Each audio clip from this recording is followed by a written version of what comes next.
going on, man? Ready to go.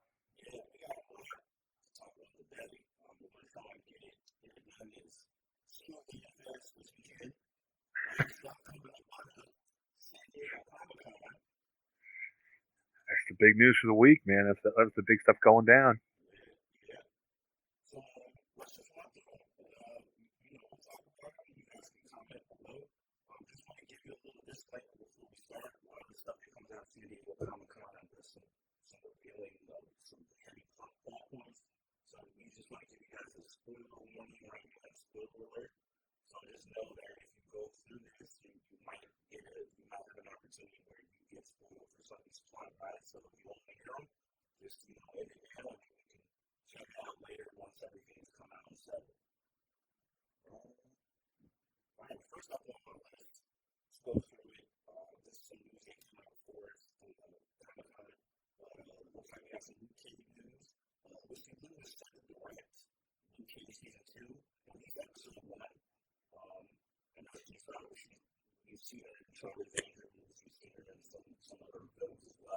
Kill Bill.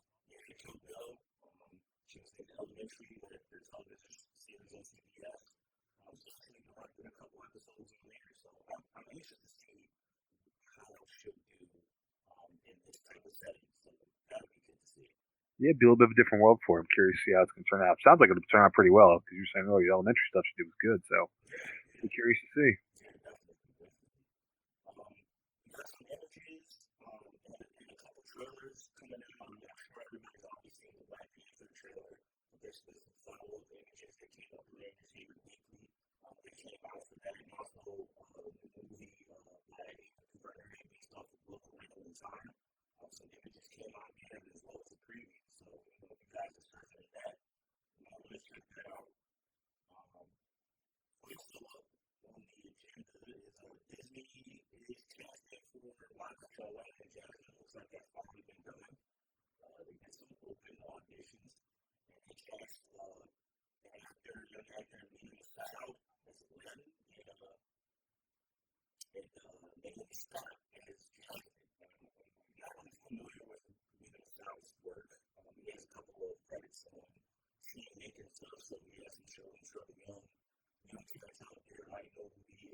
Interesting choice to go from Robin Williams, clearly, who obviously can't do it now, but unfortunately, but to go to Will Smith, who's just very two different comedic. I mean, two very funny guys when it comes right down to it, but very different comedic styles. So, be curious to see if he tries to do his own thing or if he tries to do kind of a Williams impression. Is really going to make a big difference as to how that all comes out.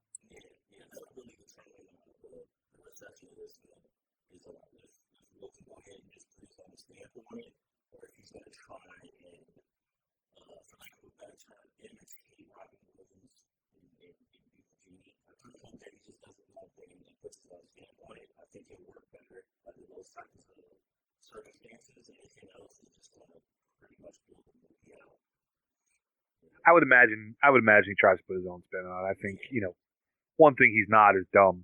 Will Smith's a real bright guy. I think he knows you can't. You're just not going to imitate what was done before. So I think he probably goes and tries to put his own spin on it.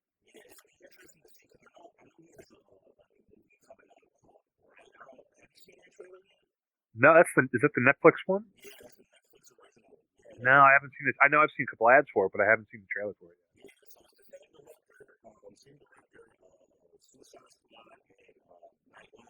No.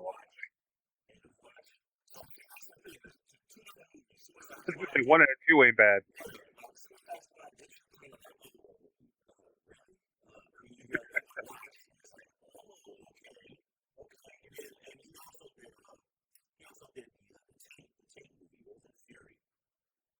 Oh yeah, you talked about that before. I've never seen it. You talked about that before.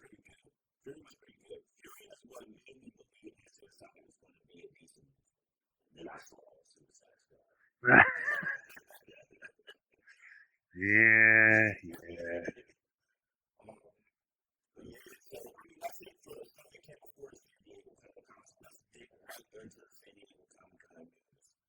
Well, there was one piece that I know you wanted to talk about that did come before San Diego, and I shouldn't have said anything, but I said it anyway. So, well, potentially.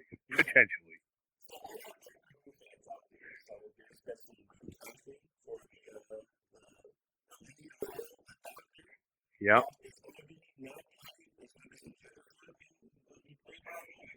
that's correct. The name is Jodie Whitman, or I can't remember her last name. I know it's Jodie something. Who I know nothing about. I don't. I know she was on um, Broadchurch with the old, former Doctor David Tennant. Um,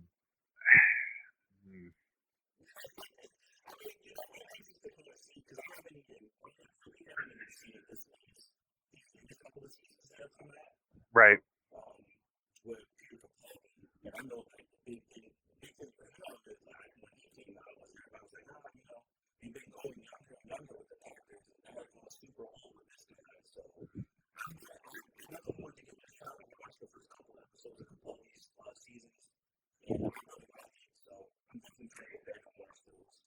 His shows got better as the seasons went on. Like the writing got a little bit better and the acting got a little bit better. I think once they disconnected uh, Jenna Coleman with the Clara character, once they got her out of the show, I think it made it a little bit easier for Capaldi to kind of take over a little bit. Not that I didn't like Jenna Coleman for a while, I did. I thought she became too much of the focus of the show. The show's called Doctor Who. The focus of your show should be the man called the Doctor. It should not be his companion. And I think for a little while she kind of started becoming the focus. I think that kind of took away from the show a little bit. Um, so this last season that he was doing, I thought was great. I liked where it was going. I liked the show. I liked the companion a lot more than I expected I was going to. Um, I thought it was good. I'm sorry to see him go because I liked him a lot. He's kind of a throwback to the old school doctors that I started with number three and a little bit of number four. So that's kind of why I liked him as much as I did. So with the how do I get into it without getting myself into too much trouble? Because the problem is you can't have an opinion anymore these days without being called a racist or a sexist or you know something, whatever it is that you're talking against. I don't. My problem with the casting isn't the fact that it's a woman. It's the fact that it feels like it was done to satisfy the masses. You know what I mean? And by masses, no. And by masses, I mean this small group of people over here who've been complaining for years that there's no female doctor, there's no female role model, etc. To an extent, I get that, but I think they tend to scream this no female role models, where they overlook things like, you know, Wonder Woman or the Supergirl TV show, or um, you know, to a lesser extent, maybe the Kate Beckinsale vampire movies that I've forgotten the name of all of a sudden. Underworld, thank you. Stuff like that, or the Ghost in the Shell movie with Scarlett Johansson that was out recently, which I think that tends to get ignored because people were so mad that it was Scarlett Johansson, not an Asian actress, in the role. I mean, I don't know enough about that to say either way because I didn't watch the movie. I never watched the animated movie, so I don't know anything to really go either way. But I tend to be a traditionalist as far as roles like that go. I mean, that's a show that I grew up on. It's a show that ever since I've been watching has been a male lead, and that's kind of what I wanted to see continue. Again, this is my opinion. Problem is, if I put that up online somewhere, all of a sudden I'm a sexist asshole, who doesn't want to see a woman succeed in business. Like, that's not the case at all. It's just, there's certain things, certain iconic things that you want to see stay the same. You don't want to see change when you're used to them. And that's just my feeling. It's my opinion. I'm going to give it a chance. I'm not going to immediately go, screw the show, I'm done with it, I'm never going to watch it again. My hopes don't tend to be as high because I just think when you change the lead of a show like that in such a drastic sense like that, I don't think it's going to carry the same air as a male character does. How to explain that? I don't know. It's just a sense of feeling. When you're watching it, it doesn't feel like it's going to carry the same weight. I hope I'm wrong, but I mean, obviously, I won't know until the show starts. My biggest concern is that it's going to turn into what my biggest problem with Supergirl is that every episode it's that whole you don't think she can do this because she's a girl motif that they throw at you, and it's like, no, that's not why that's nothing to do with it. I absolutely think a woman could do it. I just don't. Just to me, it's different. It's different in a way that I don't think is going to work as well. But I don't want that.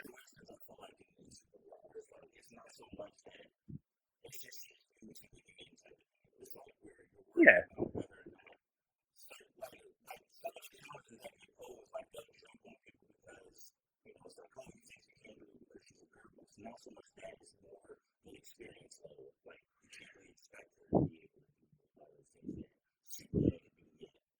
yeah. With Supergirl, they spend the entire show going, "You don't think she can do this because she's a girl?" No, I don't think she can do it because she's been doing it for 5 minutes and doesn't know what she's getting into. That's the main reason I would think she can't do it. But with Supergirl, she's an alien who's indestructible. Of course, I think she can do it. I think she can do it all the time. Just because she's basically Superman in a woman form, and Superman can do pretty much anything. So of course, I think she can do it. I just don't want that driven. Like my biggest issue with the announcement of a female doctor so far has been that you can't go 5 minutes without seeing an article that says, you know, the trouble she's going to have because she's a female doctor, or this many people hate it because she's a female doctor, this many people love it because she's a female doctor. Congratulations to the new female doctor. Well, stop driving it down my throat. Let me see the show. Let me see how she's going to be, and then I'll base my opinion on that. If you continue to drive it down my throat, and if the show continues every episode to go, oh well, she's a woman now, and slap you across the face with that fact, I'm not. I'm going to enjoy it less because I'm not stupid. I can see that it's a woman. Give me the opportunity. Keep writing the show as you would for the male version of the character, and let me see how it plays out. If it plays out great, then I'll keep watching. If it doesn't, I won't. That's just how it is. That's just my feeling on it. You know, I get called out for it on different other things, but it's like that's my opinion. That's how I want it to be. I'm allowed to have that opinion. Doesn't mean I hate women or that I'm a sexist or what any of those things. But that's instantly what you get called simply have an opinion on something. So it's kind of sad.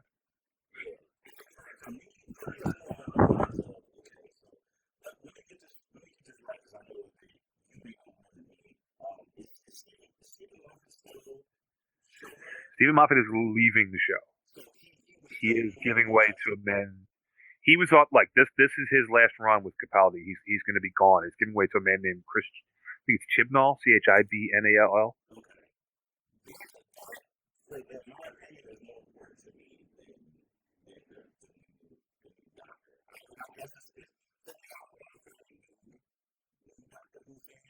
Mhm.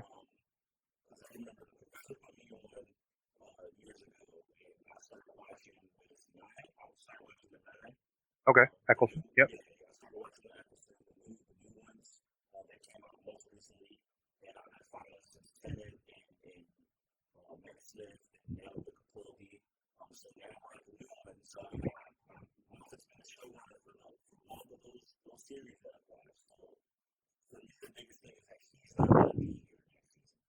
Right.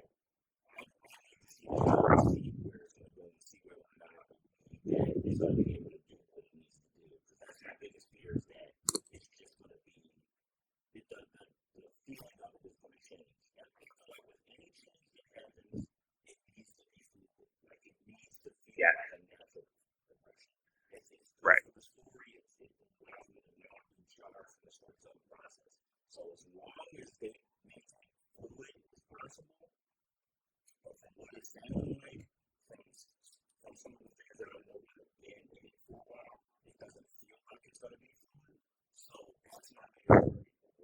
Right.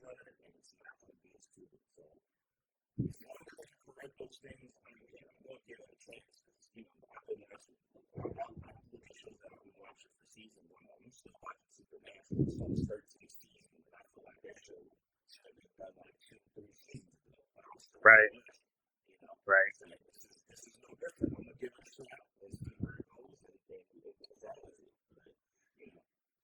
like I said, I'm gonna give it a shot because it's been my favorite show since I was a kid. So I can't just shut it down because they changed something that I didn't like. If I did that, I probably wouldn't watch anything when it came right down to it anymore. But there's an air of risk to it, unfortunately, in the sense that things that I've read said the show isn't doing so well in the ratings anymore, and a lot of people do tend to attribute that to Stephen Moffat because he's not, which is odd because he writes the writing on Sherlock is amazing, but it doesn't seem to be the same kind of feel over with Doctor Who. Now that could be because Sherlock is clearly intended for an older audience. Doctor Who is meant for a younger audience when it comes right down to it. It just has an older fan base because they've been watching it for so long. So that could have a lot to do with it. Um, my concern, again, like I said, my concern with the show is that it's going to now turn into driving home the fact that the Doctor is now a woman. If they don't go that route, look, do I expect it to happen for at least an episode or two and maybe get callbacks throughout the season? Yes. But as long as it doesn't turn into it, every single episode is this, it's a woman now and women are empowered, blah, blah, blah, blah, blah. I don't have a problem with that message until you do it every single show, every single week for the entire episode, and that's all you see. Because then it's to the point where it's like, look, I get it. You don't have to keep driving it down my throat. If I had a problem with it, I would have stopped watching already. But I mean, you don't have to keep telling me every week. That's just what I hope isn't going to happen. And my concern. Good. No, go ahead. No, go ahead. I'll close my other. Well, my go ahead. Say what you're saying.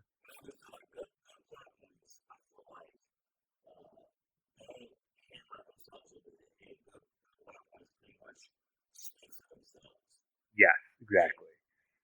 But what I worry about now is that the show has potentially painted itself into a corner because for two reasons. Like I said, one, they say the ratings haven't been good over the last couple of years. Can that change with a new showrunner? Potentially, but it could get worse because there are a lot of people who don't like the fact that they've changed it from what it used to be. My concern is that now, all right, you've got this female doctor, could potentially be fantastic, absolutely, and I would never discredit that. But she could also be really bad. You don't know. If she goes out and the show starts to get worse because people don't like her and they don't like the ratings, you get to the end of the season and you decide you're going to move on from her, what kind of risk do you now run if you go back to a male doctor after 1 year? You know what I mean? Like, what are you now going to feel like you have to go back to another female doctor because you only gave one year shot and it didn't work? Are you going to run the risk of going back to a male doctor and now having all these people get mad at you because you only gave her one season? Like, it just there's a lot of weird things in play that concern me, and they mentioned the other day after her announcement that the potential companion for her season could be Chris, I think his last name is Marshall, who was the leading male frontrunner for the role for months. Like probably 5 or 6 months ago, they said he was the guy, that he was the one who was going to be the doctor. But now you're going to put him in as the companion. Are you using that as your kind of Deus Ex Machina way out, where if she doesn't work out well, you're all of a sudden going to turn around and go, well, she wasn't really the doctor he is. You know what I mean? Like, are they using that as kind of your back door if things don't work?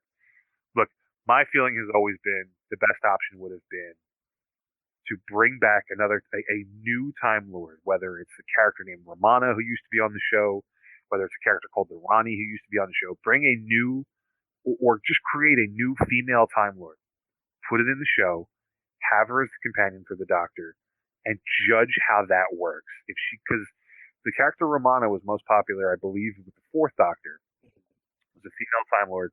She was just as bright as he was, if not smarter. She was constantly kind of one-upping him a little bit. She knew how to fly the TARDIS better. She was smarter with certain things across the universe. Because the running thing with the Doctor has always been he's just kind of aloof and he kind of goes with what he knows. He's very bright, but he doesn't always study everything. Whereas the Romana character was a bookworm. She read everything. She knew everything.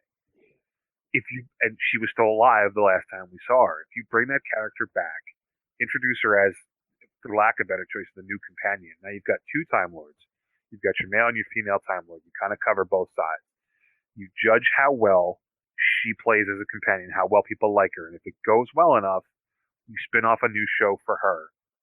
And now you've got two shows that will get ratings, and you've given everyone essentially what they want, which is the female lead Time Lord quote unquote doctor, even though she's not the doctor, but she's basically the same thing. And then you see how well that goes. And if that plays well and that continues, then you can always come back and look at making the doctor female because you know it's going to play well because the other one did. I just think jumping right into it, I think you run the risk of a lot of old school guys like me who have now, and I'm not saying this is me, but there's a lot of guys out there who've lost total confidence in the show. They're saying they're never going to watch it again just because there's a woman in place. I do think that's a little silly. I think you should at least give it a shot. Give at least this woman, give her the chance. They say she's a good actress. I don't know. I've never seen her in anything, but I think you got to at least give her the shot before you move forward. But I do worry that they've painted themselves into a corner that could potentially be detrimental down the road. And that's kind of how I feel about it these days.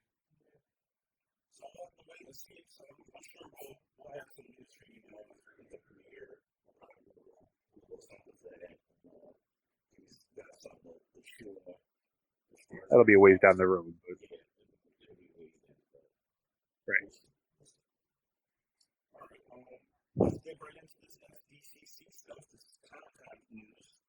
All right.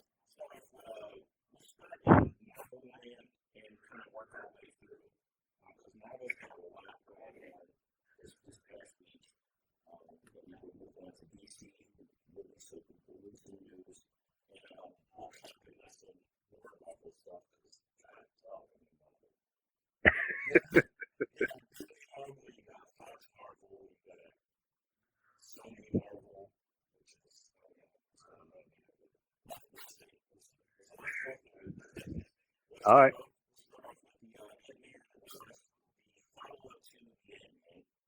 Yep.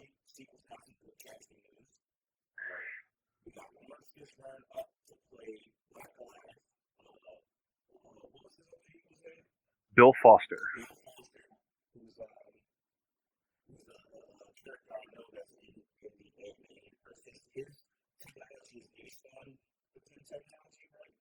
I believe that's correct. Yeah, I'm not as familiar with the character, but I do know it's something along those lines. Yeah.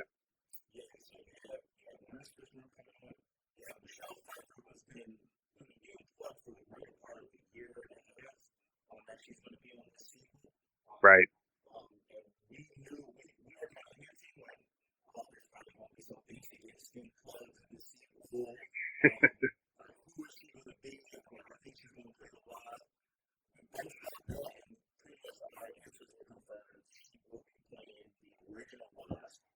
Janet Van Dyne. Yep.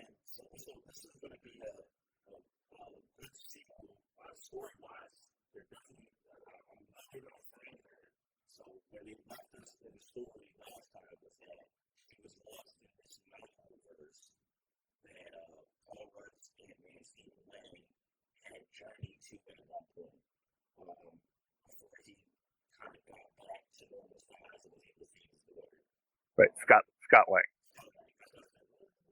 You said Stephen Lang. Stephen Lang's the general from Avatar. Yeah, well, me too. But hey, look, I'm good with Brolin, so it's fine.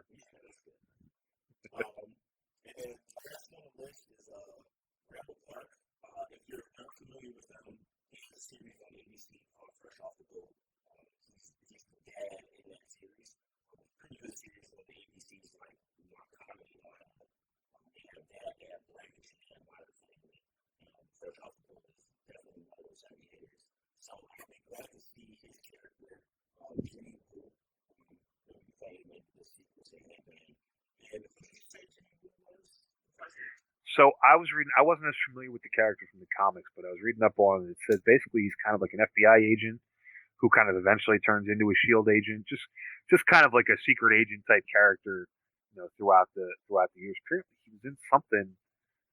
I forget the. There was apparently a series at one point. It was called Yellow Agent that he was the star in.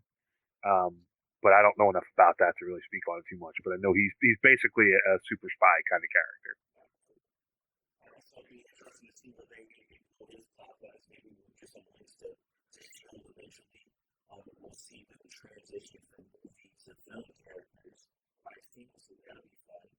Yeah, I hope so.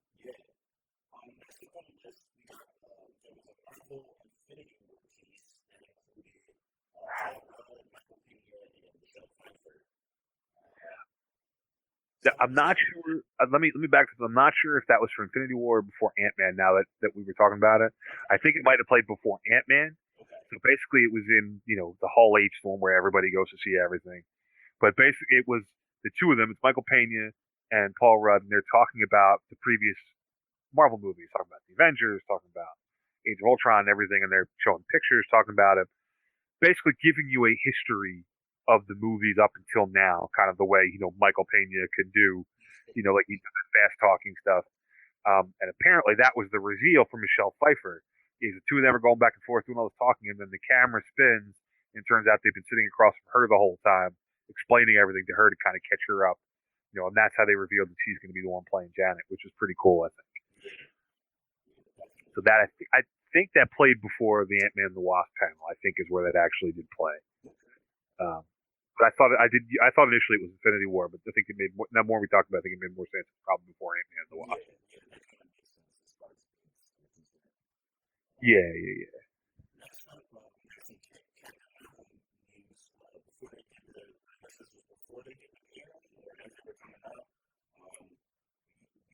This might have been a separate piece. I'm not sure. I think the panels were just Ant-Man, Thor, and then Infinity War, and then I think the Black Panther and the Captain Marvel stuff was kind of side stuff. I think was somewhere else.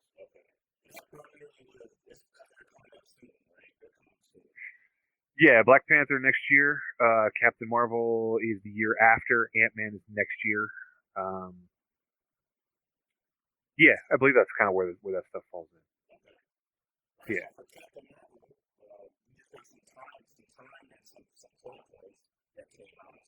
Right.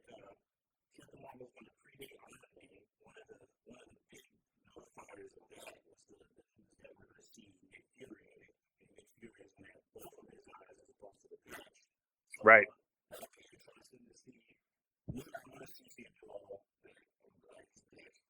Yeah.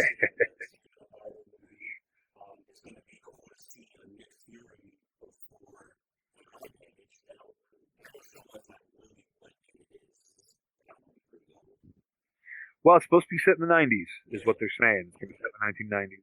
So, obviously, that you just mentioned that is obviously going to be before the first Iron Man, because when we first see him in Iron Man 1, he's got the eye patch. He's only got the one eye. So it's going to predate Iron Man, which is interesting. I'm not quite sure how that's going to make her fall in line with the rest of it, but it's an interesting way that's going to be essentially probably the first one in the line at that point. Excuse me, as far as those movies are concerned, because it's going to be before it. Um, wonder if he'll lose the one eye in that movie at some point. Like if that's how they're going to kind of show the origin of how he lost the eye.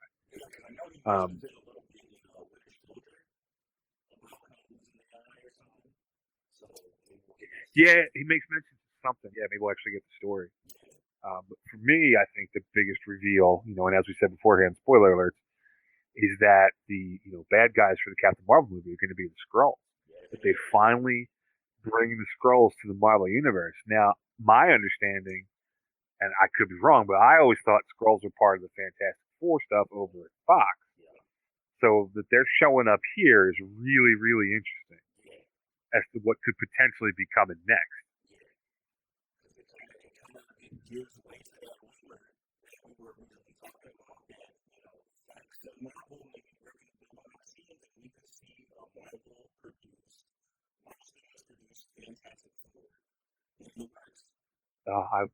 I need that needs to happen at this point. It really does.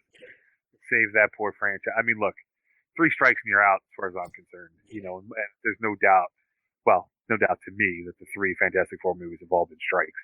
Now I know there's some people who actually do like them for some reason, but they just haven't been very good.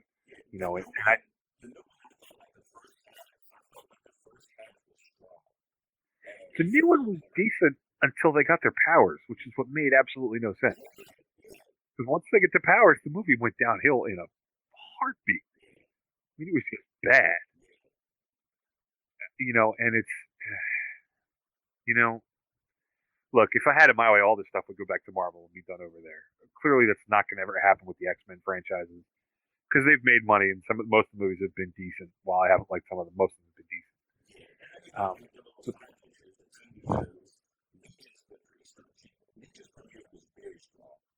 It was.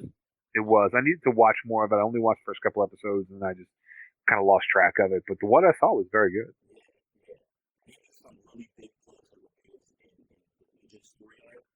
Okay.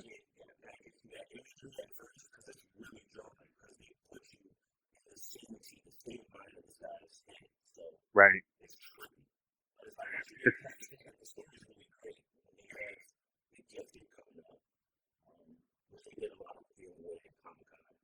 Right.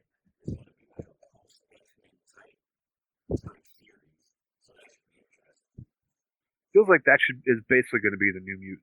I think is essentially what they're really going for. There, they're just not calling it that, which makes sense. I mean, makes sense. That more sense to make a show called The Gifted than it does making a show called The New Mutants.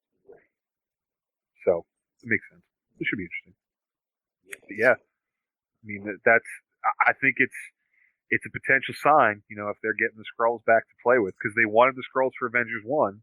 That's how we ended up with the Chitauri, because they couldn't get the Skrulls. Now all of a sudden they do. So it's leading me to think kind of that same Spider-Man thing, man. Spider-Man for years, Marvel's like, no, no, no, there's nothing going on, nothing going on, nothing going on. And like the next day, it was like, oh, by the way, here's Spider-Man. You're like, hey, wait a minute, you just said there was nothing going on.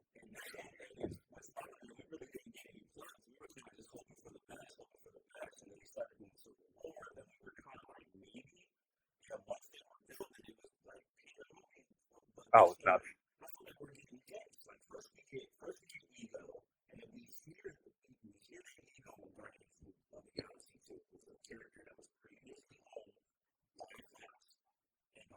Yep.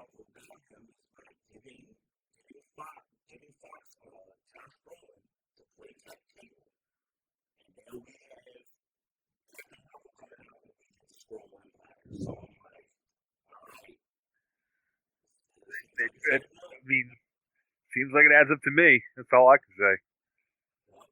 Let's hope so.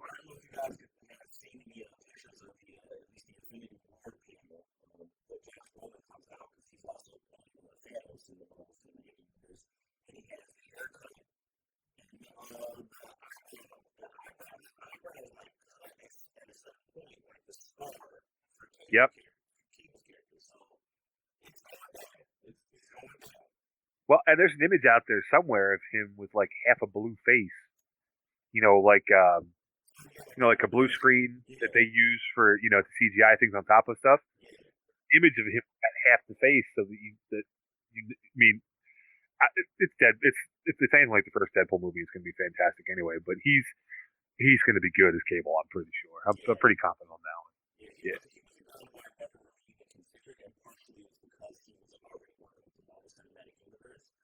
Right.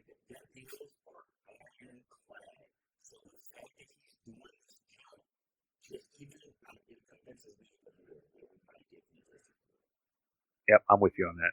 I'm with you on that for sure.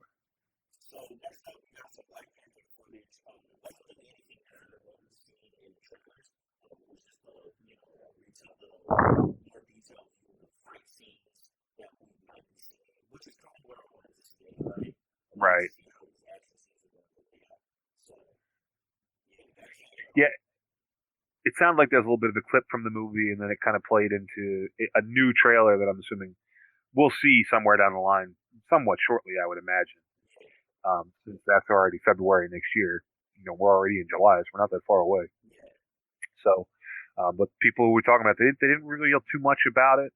But what they did say is that it just looks really, really good. It just looks fantastic. So I'll be curious to see how that plays.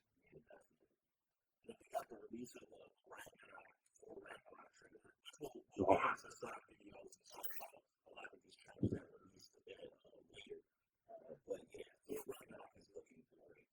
so good, so good. The new trailer just blows you away. Some of the stuff that they're adding to it, some of the stuff that they're showing. And the reveal at the very end, and the little bit more of a look at the Hella character. We get talking Hulk now. It's just if you haven't watched that trailer, you got to go find it right now and watch it. It's amazing.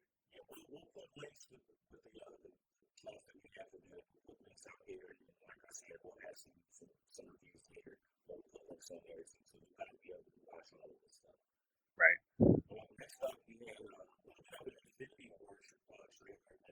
Oh.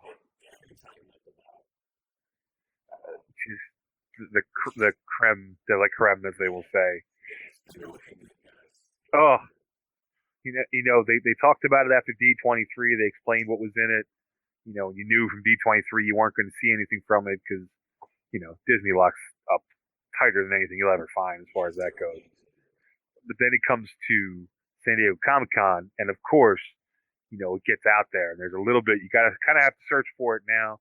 I would recommend going to Reddit if you want to find it, because I guarantee you're going to find it there, because that's where I found it. But it's tough. It's not a full screen. It's maybe a top third of the top left hand corner of the screen. But you can see enough to know that this movie is going to be exactly. You see enough to know this movie is going to be bananas. I mean, it just Guardians and Thor together. What essentially they're going to claim, I think, is going to be the real first true appearance of Spider-Sense. Spider-Man in the new suit from the new movie, the one at the very end with Tony Stark. There's a Thanos reveal. There's a shot of Doctor Strange and Star-Lord working together. There's a shot of the Guardians, Tony Stark in his Iron Man gear. It just looks ridiculous. And then there's our new speculation theory that we can maybe go into when we go into what we saw there a little more later on. But it looks to me like there's potential. Now I know they've said somewhere along the line they're going to introduce a new character that we haven't seen yet in the Infinity War movie. Looks to me that a certain Atlantean king is going to make an appearance if I go by a single shot that I saw. Do we have any proof of that? No. It really looks like this dark character catching what looks like a trident. Again, could be somebody from the Black Order, because I know one of the two of the Black Order uses some kind of spear, some kind of trident, but that's not what it looks like to me. Just speculating. It looks to me like we might finally see the appearance of Namor in a Marvel movie. So who knows?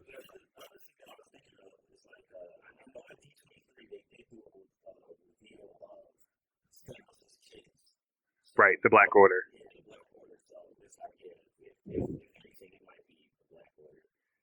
That would probably make the most sense. But yeah, I want to go with possibility.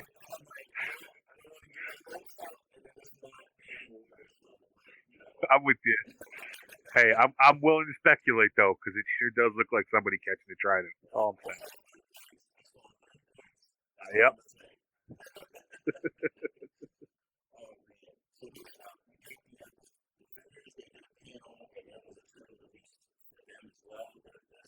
Yep.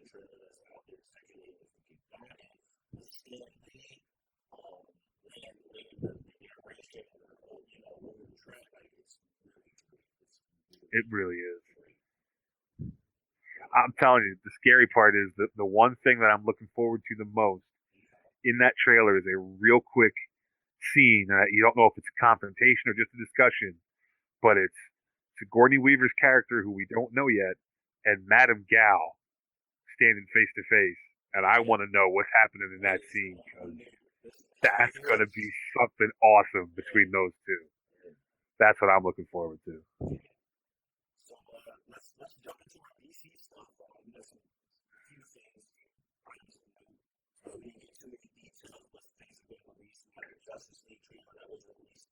Yep.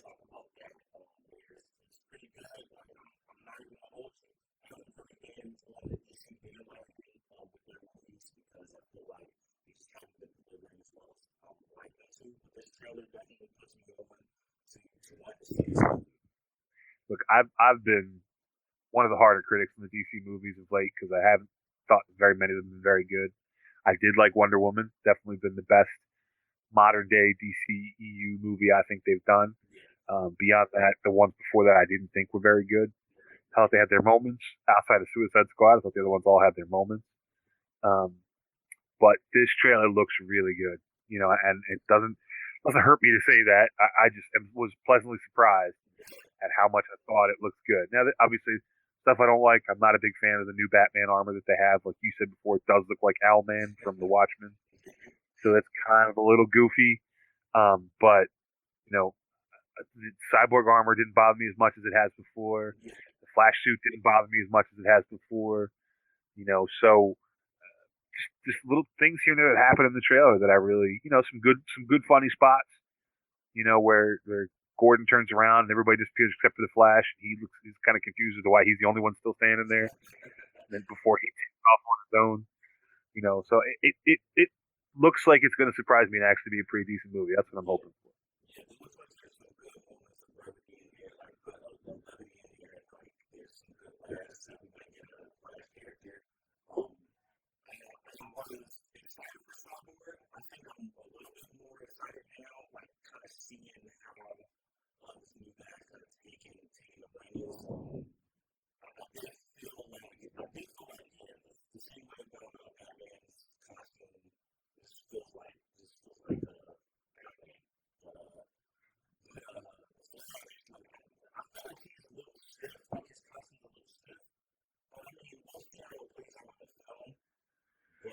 Yeah, because we only really ever see it kind of standing still, so we don't know how he moves in it or anything just yet. It'll be interesting to see. And it's going to be tough for them because their release date right now is November 17th, 2 weeks after Thor. Thor's November 3rd. So if Thor's as good as it looks, it's going to be steamrolling through the weeks, and Justice League going to try to take it down. That's going to be tough. It's going to have to be good in order to try and take them down.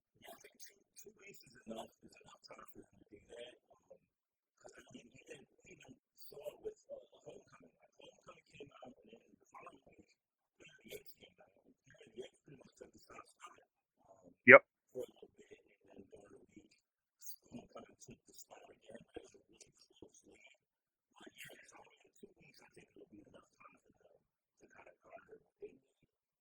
But here's what's going to happen. I'm going to call this right now, and I honestly don't know because they haven't. Pretty sure they haven't released a date yet. I will guarantee you that November 17th is the day the Punisher show gets released on Netflix. I will almost guarantee that because they've done that before. What was it? Batman, Superman. They released Iron Fist on the same day, or Daredevil 2 on the same day. I think it was Daredevil season 2. They released on the same exact day that Batman. Look, Marvel isn't stupid. They're playing a game right now where they're waiting for DC to do things, and it's so abundantly clear because they waited. They had the new Thor trailer. They waited till the Justice League trailer came out. Then about 2 hours later, boom, here's the new Thor Ragnarok trailer. They did the same stuff before, with like, hey, look, here's Wonder Woman trailer. Oh yeah, well here's the Homecoming trailer. Boom. You know what I mean? Like they've been playing this game ever since. So I will not in the slightest be surprised if we see the Punisher Netflix series, which might be the one people are waiting for the most at this point, because Bernthal was so good as the Punisher and Daredevil. I will not at all be surprised to see the Punisher Netflix show released on November 17th, the same day Justice League.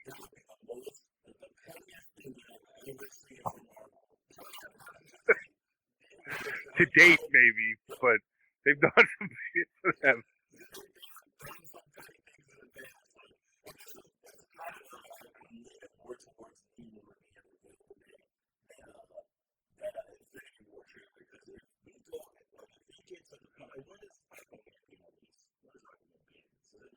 I don't think that's for a little while yet, but I'll look it up real quick.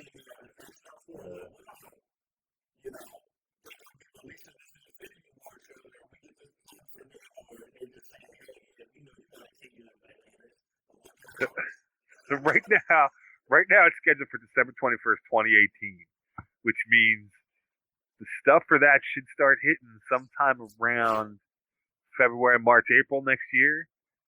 And Infinity War, I think, is in May. So let's see. Yeah, Infinity War release date is May 4th. So you know what? If that's true, if that's who it is, you're probably spot on. You will probably see them. Wait until you see that first Aquaman trailer. And Marvel's going to go, oh, by the way, look over here. We got this guy named Namor. I would not be surprised to see it. Hilarious.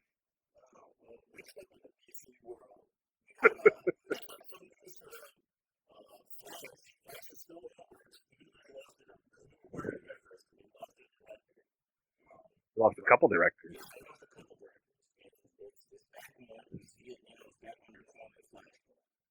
Yeah.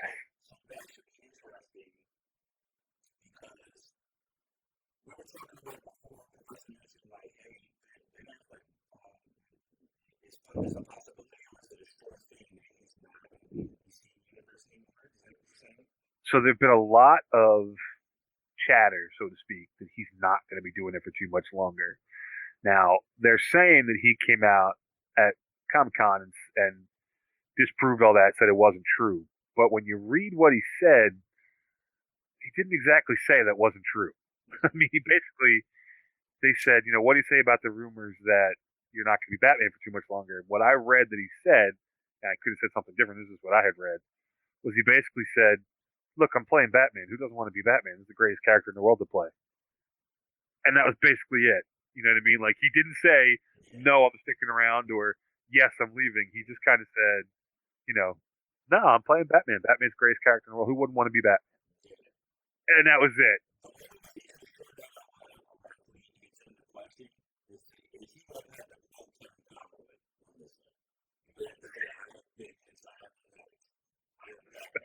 Batman. Here.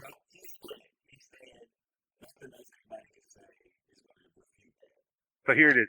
Here's sorry, I don't mean to interrupt you. Here's the exact phrase. Let me be very clear. I'm the luckiest guy in the world. Batman is the coolest part in any universe. DC Marvel, it's incredible. I'm so thrilled to do it. That's all he said. So, you know, didn't say yay or nay. Wait, okay, so Chris Hardwick was the one who was moderating the panel. Citing unnamed sources, Studio Warner Brothers are working plans to usher Affleck out. Affleck interjected, "I know there's a misconception that because I didn't direct it that I wasn't enthusiastic about it, but it's effing amazing," he said. "I still can't believe I've done 2 films and have this great history with this studio." But that still doesn't say, "No, I'm not leaving." It's not what it doesn't, I would be an, I don't even understand what, I don't even understand what this means. I would be an ape on the ground for Matt Reeves, never mind being Batman. So I'm really blown away and excited. It's a great time in the DC universe. So look, at no time does he actually say, "No, I'm not leaving." Do I think he's leaving? No. But he didn't actually dispel the rumors that he might potentially not be Batman anymore. So, I don't know what they're looking at, but let's come on. Let's be honest with it. There's nothing that says he's definitely leaving. So it's not. There's nothing that says he is either. So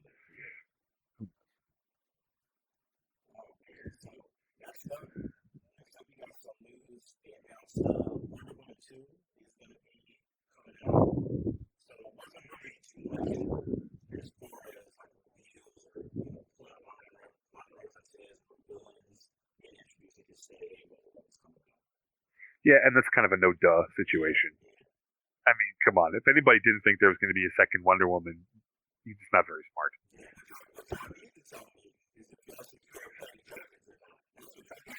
That's yeah, exactly.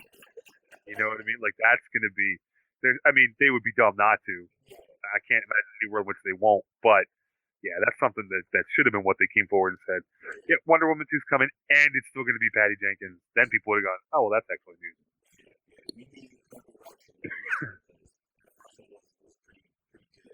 Yeah,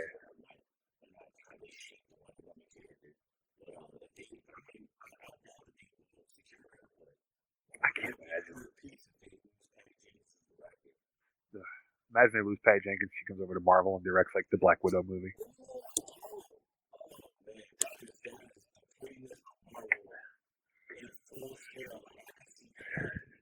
That would be the you want to grab Joss Whedon and do Batgirl movie and have him finish Justice League? Okay, no problem.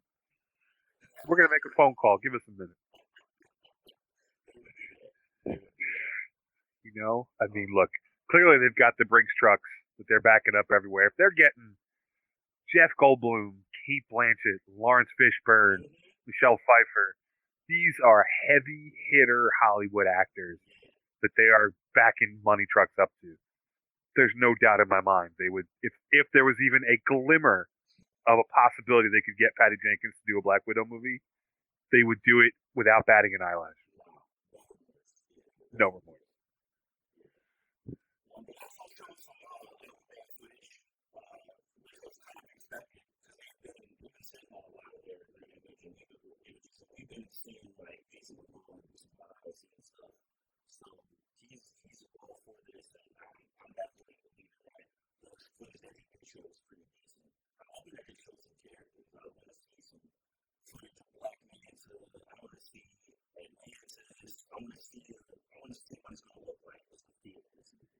Yeah, I haven't seen too much talking about what was in the footage, but I haven't seen anything that said anything bad about it. So imagine it's probably pretty interesting.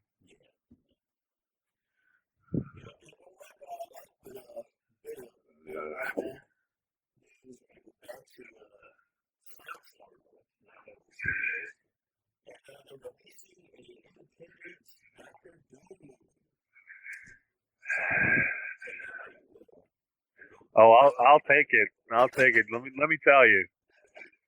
Look, Fox did good things with Deadpool. They did good things with Logan. They need to let Fantastic Four stuff go, and they definitely need to let a Doctor Doom movie not happen on their watch. Because I mean, look, like we were talking about off air before we started, three strikes and you're out as far as I'm concerned. And the last three Fantastic Four movies were not good. I don't care who you are. You tell me they're good, and I'm gonna call you a liar to your face because they're terrible movies. You know, this is a character that to me is one of the strongest, if not the strongest villain that the Marvel Universe has ever really had as far as a persona goes.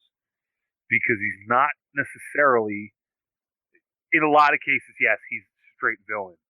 But a lot of cases, a lot of the stories, he's not necessarily. He's just trying to protect his country and keep his people safe. And people seem to have a problem with the way he does that. It's, understandable because some of the ways he does it aren't the best things in the world. But this is a guy. This is just a character that needs to be at Marvel. It's a character that Marvel needs to, because they know every step of the way how it needs to be done. They know every facet of the character. They know how it should be. They should be the ones handling it. And I just can't imagine any world, I don't care who's directing it, that Fox is going to make a decent Doctor Doom movie. Besides the fact that making a solo Doctor Doom movie doesn't make a whole lot of sense. If you're not going to do if you do a Fantastic Four movie that they're rumoring about the kids, doing a Doctor Doom solo movie makes no sense at all. This is just one of those. I think they're again. I think they're throwing things out there to see if they'll stick, to see what they can get out of Marvel in the long run. I think they're looking at it saying, hey, if we say we're going to do this, although they've announced a writer or a director, I think, somebody they're giving the movie to do it. Now,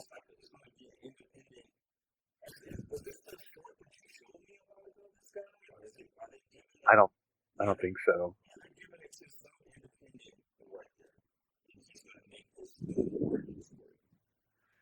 It just doesn't make sense. It doesn't make sense to do that. You haven't even established the character well enough in a regular movie to go ahead and do it as a solo movie. It's doesn't. It's almost like the Venom stuff being done at Sony doesn't make the same kind of sense. It doesn't make the same kind of sense to me. You haven't established the character well enough to make its own movie for it. Are they popular characters? Yes. Are they strong enough characters to carry their own solo movie? Probably not. They're really meant as as big a name as the both of them are. They're really meant as secondary characters to play off somebody else. Venom's supposed to play off Spider-Man. Doom is supposed to play off the Fantastic Four. That's really how they should be used. So pushing to make their own solo movies just to me doesn't make sense. It's like it'd be like trying to make a Joker solo movie, which I know people will say they would love to see, but it wouldn't make any sense to me. Like that's one of the other rumors that I heard during the week was that one of the next movies they're going to be making is a Harley Quinn versus Joker movie. I don't understand that in the slightest. Like, I get you've got these two very popular characters who have huge followings, and I get that once you did Suicide Squad, 110% of the women all of a sudden went out as Harley Quinn for Halloween. It seemed like, which is fine. I mean, that's fine if that's the character you want to be. I got no problem with that whatsoever. But I don't think it's the type of character that should have its own solo 2-hour movie, let alone a Harley Quinn versus the Joker movie for 2 hours. It doesn't make any sense. I just don't understand.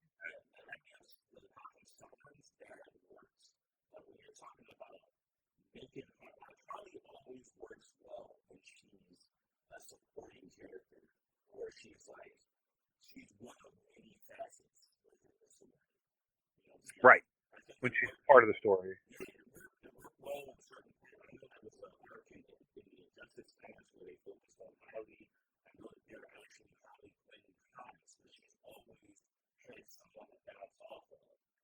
Right.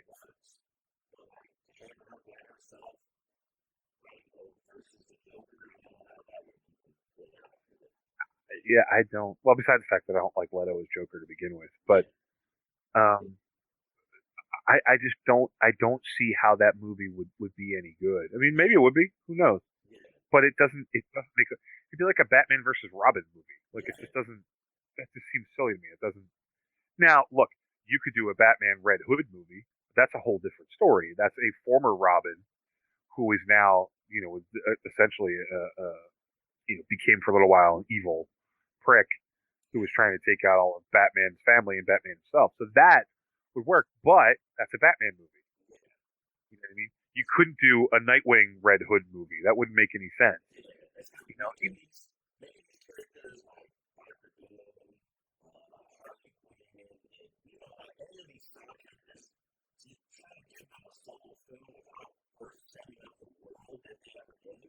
yes. Even the Nightwing movie to me doesn't make a lot of sense because Teen Titans would be different. If you're doing a Teen Titans movie, that's different because you're doing a team movie. Not team movie.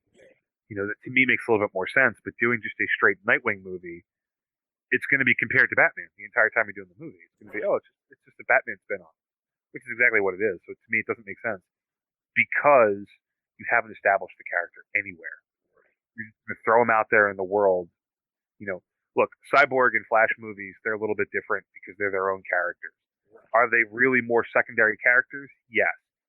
The Flash TV show has really helped Flash become more of a primary character. But Nightwing is based in Batman. You don't have Nightwing without Batman. You just don't. And if you have to have a movie about a character where one of the most important parts of the movie is making sure Batman shows up in the movie just to get people interested, then you've kind of taken away the point of the movie. You know what I mean? Like the Harley Quinn versus the Joker idea. You couldn't have a Harley Quinn movie without showing the Joker. You couldn't have a Joker movie without showing Harley Quinn or Batman for the Joker. So they don't make as much sense. So I don't get the idea of making a Doctor Doom movie without having the Fantastic Four. It's like the Magneto movie. They scrapped that in a heartbeat because it didn't make any sense. A Magneto solo movie makes no sense.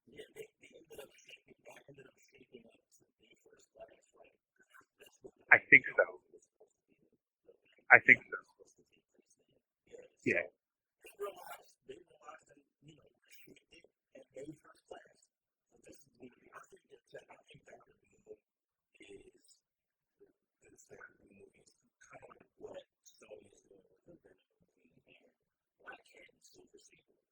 Yeah.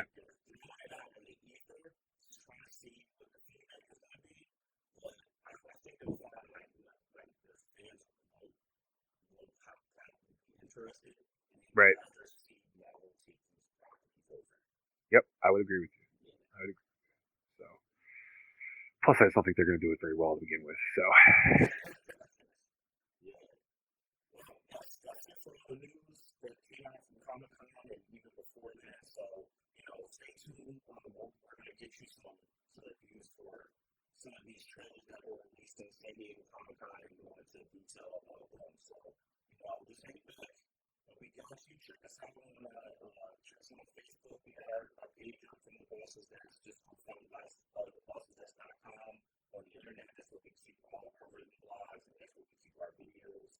Yep.